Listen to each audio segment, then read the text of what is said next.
আপনার কি টিআইএন আছে? তাহলে জেনে রাখা জরুরি, টিআইএন শুধু একটা নম্বর নয়। এটা ছাড়া আপনি অনেক গুরুত্বপূর্ণ কাজই করতে পারবেন না। এমনকি কিছু সেবা নিতে গেলেও টিআইএন থাকা বাধ্যতামূলক। আসসালামু আলাইকুম সুপ্রিয় দর্শক, সবাই নিশ্চয়ই ভালো আছেন। বর্তমানে বাংলাদেশে 1,20,00,000-এর বেশি টিআইএনধারী আছেন, কিন্তু তাদের মধ্যে মাত্র 42.5 লাখ করদাতা নিয়মিত আয়কর রিটার্ন দাখিল করেন। অনেকেই শুধু প্রয়োজনীয় সেবা নিতে টিআইএন নিলেও পরবর্তীতে রিটার্ন জমা দেন না। কিন্তু বাস্তবতা হলো, টিআইএন ছাড়া অনেক গুরুত্বপূর্ণ কাজ করা সম্ভব নয়। চলুন দেখে নেই কোন কোন ক্ষেত্রে টিআইএন থাকা বাধ্যতামূলক।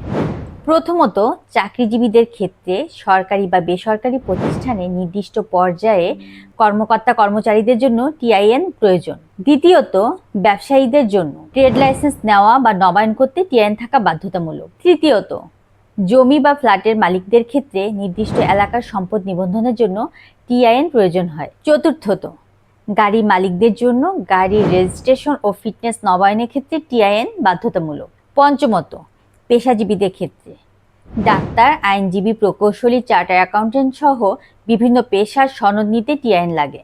ষষ্ঠত, আমদানি রপ্তানিকারক এবং এলসি ব্যবহারকারীদের জন্য টিআইএন প্রয়োজন।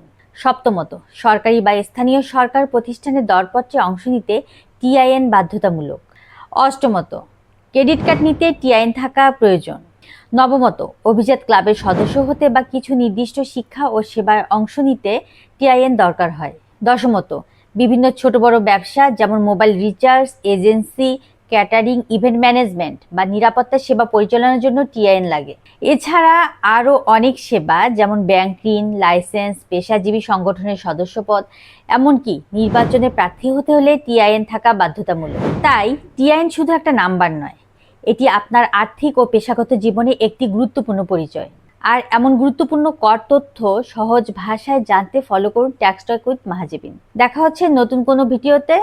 সে পর্যন্ত ভালো থাকবেন। আল্লাহ হাফেজ।